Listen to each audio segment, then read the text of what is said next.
এক গ্রামে একজন রাখাল বাস করত। সেই রাখালের নাম ছিল মদন।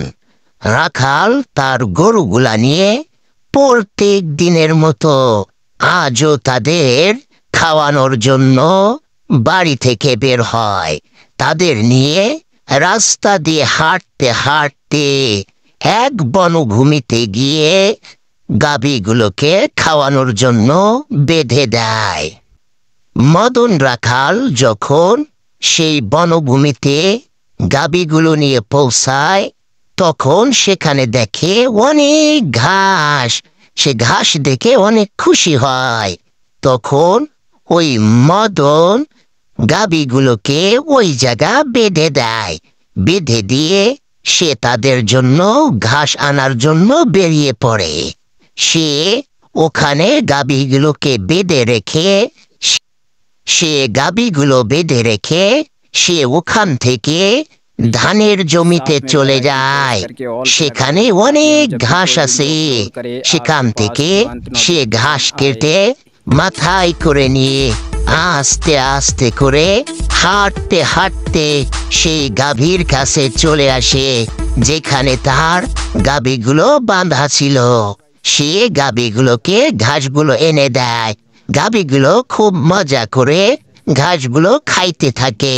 সে গাভীগুলোকে ঘাস দিয়ে ওখান থেকে সে একটু সমোসার দোকানের দিকে যায়, কারণ তার অনেক ক্ষুধা লেগেছে। সেই জন্য সে গাভীগুলোকে খাবার খাইতে দিয়ে সে ওখান থেকে হাঁটতে হাঁটতে সমোসাওয়ালার কাছে চলে যায়। সমোসাওয়ালা সেখানে অনেকগুলো সমোসা বানিয়ে রাখে।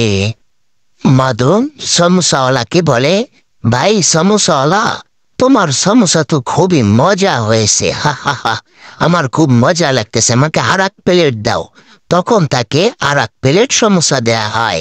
সে বসে বসে মজা করে সমোসা খাইতে থাকে। ওদিকে তার গরুগুলো সুন্দর সুন্দর তাজা তাজা ঘাসগুলো খাইতে থাকে। এদিকে সমোসা খেয়ে তারও পেট ভরে যায়, আর ওদিকে সুন্দর সুন্দর ঘাস খেয়ে তার গাভীগুলোরও পেট ভরে যায়। সে আস্তে আস্তে সমোসা খেয়ে হাঁটতে হাঁটতে তার গাভীগুলোর কাছে চলে যায়। গিয়ে দেখে তার গাভীগুলো সব ঘাসগুলো খেয়ে ফেলেছে। তখন সে গাভীগুলোকে নিয়ে আস্তে আস্তে করে হাঁটতে হাঁটতে সে বাড়ির দিকে চলে যায়। এভাবে প্রত্যেক দিন মদন রাখাল তার গাভীগুলোকে ঘাস খাওয়ায় আর তাকে অনেক দুধ দেয়। বন্ধুরা, তোমরা যারা আমাদের চ্যানেলটি সাবস্ক্রাইব করোনি, এখনই সাবস্ক্রাইব করে নাও এবং দ্বিতীয় পার্ট দেখতে হলে আমাদের কমেন্টে জানিয়ে দিবে। আমরা দ্বিতীয় পার্ট নিয়ে আবার আপনাদের মাঝে হাজির হব। ধন্যবাদ সবাই।